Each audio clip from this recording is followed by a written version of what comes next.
Welcome to Tech Challenge Makers Conquer E-Commerce. I'm ELISE, your resident tech expert and author of the book Browser versus Buyer. I've worked with e-commerce shop owners for over 6 years, and I've helped hundreds of creatives overcome their technology fears. Gain clarity and direction in your business with ELISE's E-Commerce Elevator 6-month group coaching program. Join now at MyScheduledBiz.com/elevator. The link is in the show notes. Today, we'll be talking about your logo. By the end of this episode, you'll understand why your logo is so important to your business and walk away with one action step. So first, let's answer the question, why is your logo important? And the reason your logo is important is because it is the thing that you use to build brand recognition. So what is brand recognition? Well, brand recognition is the ability of your customer to identify your brand from your logo, colors, and/or packaging. So basically, we need to have a good logo so that our customers will recognize us. Why? Well, let's talk about why that brand recognition is so important. Basically, the short story is, it is the first step in getting a sale. We've all heard of the phrase, know, like, and trust. And it's used to describe the journey that it takes to get a customer to buy from you. Basically, your customers have to know, like, and trust you before they feel comfortable enough to make a purchase. And your customers can't know, like, or trust you until they at least recognize you.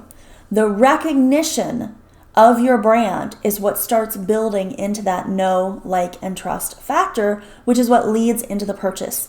So brand recognition, your logo, is super important because it is the starting point. It is the spark that starts to get people to know, like, and trust you, which will lead them into the purchase. There's a reason that marketers say that a customer needs to engage with you many times in a short period before their buy. And I've heard everywhere from 7 times to 25, and this day and age, it's probably even more than that. So those multiple engagements are what get someone to recognize your brand and ultimately know, like, and trust you and make a purchase. So in case this wasn't clear yet, I'm going to reiterate it one more time. Before someone gets to know, like, and trust you, they have to first recognize your brand. And your logo is one of the keys to doing that. That means your brand logo needs to be memorable, easy to understand, and appeal to your audience. So let's talk a little bit about what you should do with your logo. So number 1 is KISS, right? We've all heard this, keep it simple, stupid. It has to be incredibly simple. Imagine the big brands that you know and what their logos look like. Nike, super simple. It's literally their name. Nike with a check mark. That's how you know the Nike brand. This is exactly what you need for your logo. There should typically be no more than 2 elements in your logo. Usually you're talking about a small piece of text and an icon of some kind. So for Nike, that's the swoosh and the word Nike. Now when you confuse, you lose. So don't confuse them. Logos that are overly detailed will lose the ability to be identified when they are displayed extra small online, and it requires too much memory. Like, it's just too difficult for them to remember. So you want to keep it as simple as possible. You always want to keep these particular logo versions in mind, because any logo that you create will have to be able to follow these rules at some point or another. So keep in mind that you will want to be able to have a logo version with a transparent background. It needs to be able to be visible in grayscale. You should keep in mind that there are colorblind customers, and will they be able to see your logo? Is there enough differentiation between the colors that you're using in your logo? You're also more than likely going to need a square version of your logo for social media and a rectangular version of your logo probably for your website. Also, this is what's usually used for a watermark and many other times. So your logo has to be able to be reformatted into a square and a rectangle with grayscale and with a transparent background. The next thing I want to talk about is how you need to limit the text on your logo.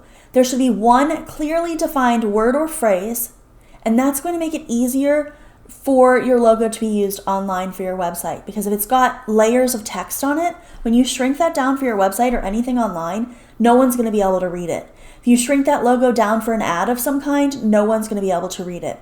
So you want to keep the text very small. This is also going to help reduce confusion about who you are. Next, you want to make sure that you choose 3 brand colors that are going to work together for your logo. You can use these colors on your logo, but nothing else. Black and white are freebies, so we're not going to count those. We can have 3 other colors. Ideally, you would keep it down to as few colors as possible. But those 3 colors are going to be the ones you're going to use for your brand on the whole, not just your logo. You need to make sure that they appeal to your ideal customer and that they convey the right psychological message. What tone is it that you want for your brand? You want to have a fun, happy brand? Maybe yellow is a good color for you. You want a brand that looks like it really is going to build trust with your clients? Maybe blue, maybe black is actually the color you want to use. So make sure whatever colors you choose convey the type of message that you want your customers to get from your brand. And then each of those colors needs to be usable by itself. So ideally, you want to have a couple of different colors that can be used as text, meaning they would be visible on a white background. And then it can also be handy if at least one of those colors would be good to be a background color in case you need it for a button, for example. Now remember, your logo is about brand recognition. It is not about creating the most beautifully complicated artistic thing you can. Think about brands you know that are successful. We talked about Nike earlier. Look at logos as you drive around. 9 out of 10 times the logo of a brand is simply a short phrase or text and an icon. It's because this works. So your action step for today is to reevaluate your existing logo, if you have one, and see if it meets these rules, these requirements. And if you don't have a logo, start brainstorming the logo for your business. Remember, keep it simple and you'll be good to go. Thank you so much for joining me on the podcast today, and I hope to see you on the next episode. If you like what we're doing here at Tech Challenge Makers Conquer E-commerce, and it's helping you gain clarity and direction in your business, you should check out ELISE's e-commerce elevator. In this 6-month group coaching program, I'll guide you through the ins and outs of building a business for purchase conversion. You'll also get to join up with a small group of other e-commerce shop owners who are focused on building exponential growth and reaching the right audience. Head over to myscheduledbiz.com/elevator and join us. We welcome a limited number of new members every 6 months, and by signing up today, you'll reserve your spot. Thanks for listening. See you next week right here on Tech Challenge Makers Conquer E-commerce.